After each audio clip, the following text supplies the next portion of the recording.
Untuk mata pelajaran di SD, semua mata pelajaran diajarkan oleh satu orang guru.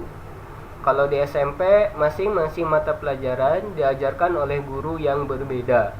Kemudian untuk alokasi waktunya, 1 jam pelajarannya itu adalah 35 menit untuk di SD, dan alokasi waktu 1 jam pelajaran di SMP adalah 40 menit.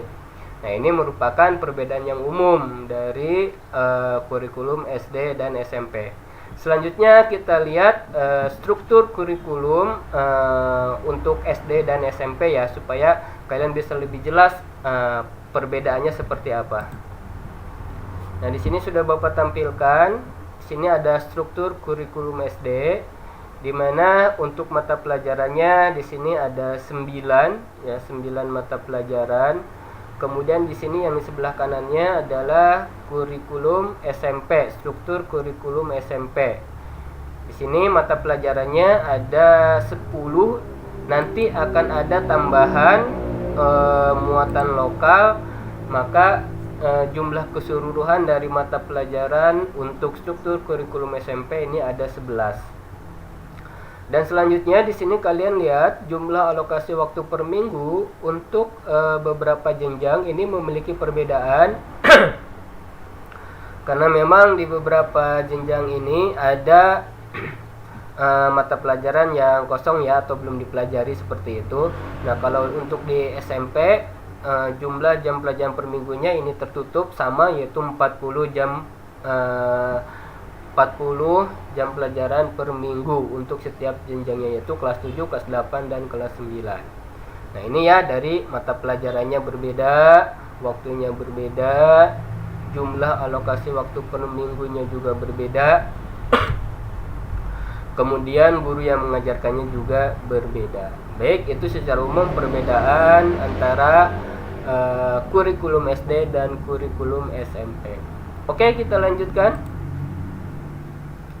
Nah, selanjutnya kita akan membahas struktur kurikulum SMP Negeri 5 Cikulur. Pada dasarnya untuk semua sekolah sama strukturnya seperti ini. Mungkin nanti kalian bisa menemukan ada beberapa sekolah yang berbeda dalam hal muatan lokalnya ya. Muatan lokalnya ini bisa berbeda-beda tergantung dari daerah atau kabupaten masing-masing. Untuk struktur kurikulum SMP Negeri 5 Cikulur, ini mata pelajarannya dibagi menjadi 2 kelompok, yaitu kelompok A, di mana dari kelompok A ini mata pelajarannya yang termasuk kelompok A adalah Pendidikan Agama Islam dan Budi Pekerti, yang kedua Pendidikan Pancasila dan Kewarganegaraan, yang ketiga Bahasa Indonesia, yang keempat Matematika, yang kelima Ilmu Pengetahuan Alam, yang keenam Ilmu Pengetahuan Sosial, yang ketujuh Bahasa Inggris, dan kelompok B yaitu Seni Budaya, Pendidikan Jasmani, Olahraga dan Kesehatan, ketiga Prakarya dan atau Informatika, yang keempat Muatan Lokal yaitu Bahasa Sunda. Nah, jumlah alokasi waktu per minggunya adalah 40 jam pelajaran. Nah, tentunya tadi karena kita berada dalam kondisi darurat atau dalam kondisi khusus, jumlah alokasi waktu per minggunya nanti akan disesuaikan ya, nanti akan Bapak bahas di strategi pembelajaran daring. Oke, kita lanjutkan. Nah, di dalam kurikulum SMP Negeri 5 Cikulur atau di dalam kurikulum SMP ini berisi juga berisi mengenai kompetensi atau kemampuan yang diharapkan dimiliki oleh siswa, di mana secara umum kompetensi inti ini dibagi menjadi 4. Ada kompetensi inti 1 atau disingkat dengan KI1. Nah, ini adalah untuk kompetensi inti sikap spiritual. Kemudian kompetensi inti 2 atau disingkat KI2 ini untuk kompetensi inti sikap sosial. Kemudian kompetensi inti 3 atau KI3 ini untuk kompetensi inti pengetahuan. Dan yang terakhir kompetensi inti 4 atau KI4 untuk kompetensi inti keterampilan. Nah, jadi secara umum kompetensi atau kemampuan yang diharapkan bisa dimiliki oleh kalian, yaitu sikap spiritual. Dalam spiritual ini berarti dalam hal keagamaan ya.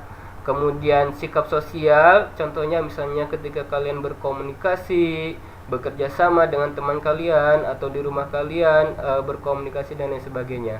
Kemudian kompetensi inti pengetahuan, ya materi-materi yang diajarkan oleh bapak ibu gurunya ya kalian bisa tangkap seperti itu. Kemudian kompetensi inti keterampilan berarti kalian bisa melakukan sesuatu yang sudah diajarkan atau memang bisa kalian dapatkan materinya di luar pembelajaran. Oke, kita lanjutkan.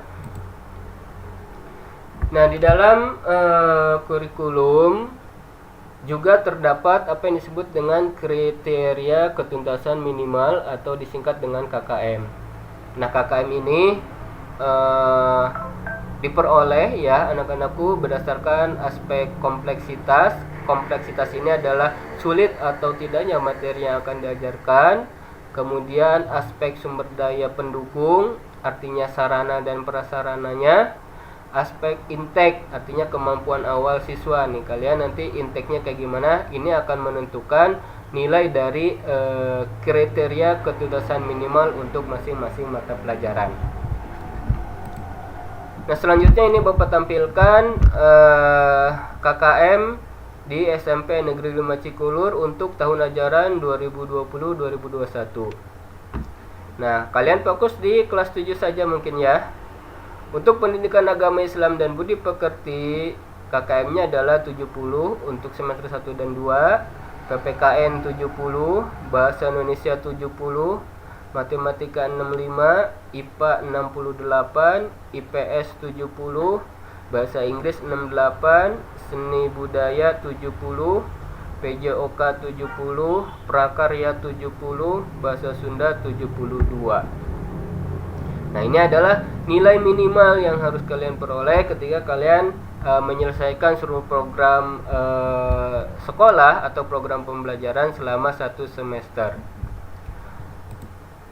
Nah, program remedial dan pengayaan. Nah, anak-anakku, program remedial dan pengayaan ini ditujukan apabila misalnya ada di antara kalian yang nilainya itu memperoleh nilai di bawah KKM. Misalnya tadi yang IPA misalnya 68, kalian hanya mendapatkan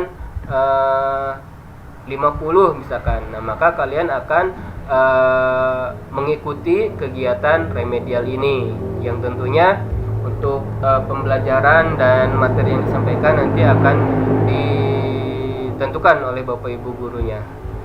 Nah, Pak, bagaimana kalau misalnya saya sudah mencapai KKM tapi saya belum merasa maksimal, pengen nambah lagi nilainya? Mohon maaf. Kalian bisa mengikuti kegiatan pengayaan. Nah, pengayaan ini diberikan kepada siswa-siswi yang memang nilainya mencapai atau di atas KKM. Nah, jadi jangan khawatir ya, Pak, kalau misalnya nilainya di bawah KKM apakah nggak lulus? Nah, enggak, ini ada program remedial dan pengayaan. Tapi yang harus diingat anak-anakku, program remedial ini, terutama remedial ini hanya dilaksanakan pada penilaian harian atau ulangan harian. Selanjutnya anak-anakku, di dalam kurikulum juga itu dicantumkan ya kriteria kenaikan kelas dan kelulusan. Jadi kenaikan kelas itu adalah untuk kelas 7 dan kelas 8 di akhir semester, dan kelulusan itu adalah untuk kelas 9 di akhir semester. Nah, apa saja kriteria kenaikan kelas atau syarat kalian bisa naik ke kelas yang lebih tinggi? Yang pertama yaitu menyelesaikan seluruh program pembelajaran dalam 2 semester pada tahun pelajaran yang diikuti. Ya, artinya kalian di sini mengikuti penilaian harian, ya penilaian tengah semester, penilaian dan penilaian akhir tahun, dan kegiatan-kegiatan lainnya yang diadakan oleh sekolah. Kemudian memiliki nilai deskripsi sikap sekurang-kurangnya baik sesuai dengan kriteria yang ditetapkan oleh satuan pendidikan. Nah, di sini sikap kalian minimal harus baik. Gimana kalau C misalnya? Ya berarti kalian bisa ada kemungkinan kalian tidak naik kelas atau kalian tidak naik kelas. Kemudian tidak memiliki lebih dari 2 mata pelajaran yang masing-masing nilai kompetensi pengetahuan dan atau kompetensi keterampilannya di bawah KKM. Jadi kalau misalnya kalian nih di akhir semester atau akhir tahun pas dilihat di rapornya ada 2 nilai yang belum mencapai KKM, nah berarti kalian dinyatakan tidak naik kelas. Yang keempat, didasarkan dari hasil rapat Dewan Guru dengan mempertimbangkan kebijakan sekolah seperti minimal kehadiran, ketaatan pada tata tertib, dan peraturan yang berlaku di sekolah tersebut. Nah, makanya anak-anakku, kalian harus mencoba berusaha sebaik mungkin ya untuk menjalankan tata tertib di sekolah, juga menyelesaikan tugas-tugas yang disampaikan oleh Bapak Ibu gurunya. Nah, ini merupakan kriteria kenaikan kelas. Kita lanjutkan kriteria kelulusan. Nah, ini untuk kelas 9 ya. Kriteria kelulusan yang pertama yaitu menyelesaikan seluruh program pembelajaran yang dibuktikan dengan memiliki nilai laporan hasil belajar peserta didik atau LHBPD dimulai dimulai dari semester 1 kelas 7 sampai dengan semester 6 kelas 9. Nah, rapotnya harus lengkap nih ya, dari mulai kelas 7 sampai dengan kelas 9. Kalau tidak ada salah satu yang diakibatkan atau dikarenakan kalian tidak mengikuti pembelajaran, ya berarti kalian dinyatakan tidak lulus. Kemudian memperoleh nilai sikap atau perilaku minimal baik. Nah, di sini sikap dan perilakunya harus baik minimalnya. Ada yang cukup, ada yang D kurang ya. Nah, kalian harus memiliki nilai sikap minimal baik. Kemudian mengikuti ujian sekolah. Nah, di sini ujian sekolah kalau dulu di SMP itu ada yang namanya ujian nasional. Nah, itu sudah ditiadakan dan kegiatannya nanti akan digantikan dengan format yang lain seperti itu. Nanti kalian akan paham. Yang keempat, ujian sekolah dinyatakan lulus apabila nilai ujian sekolah atau US paling rendah 70 untuk semua mata pelajaran terpenuhi. Nah, ini merupakan kriteria kelulusan yang tercantum di kurikulum SMP Negeri 5 Cikulur. Baik anak-anakku, mungkin itu saja yang bisa Bapak sampaikan. Nanti kita akan berjumpa lagi di materi berikutnya. Sekali lagi, karena kita berada dalam masa pandemi COVID-19, tetap laksanakan protokol kesehatan ya. Kalian gunakan fasilitas yang ada di sekolah, cuci tangan, hand sanitizer, silakan itu dimanfaatkan, dan jangan lupa untuk selalu memakai masker dengan benar. Terima kasih atas perhatiannya. Kurang lebihnya Bapak mohon maaf. Akhirul kalam, billahi taufik wal hidayah. Wassalamualaikum warahmatullahi wabarakatuh.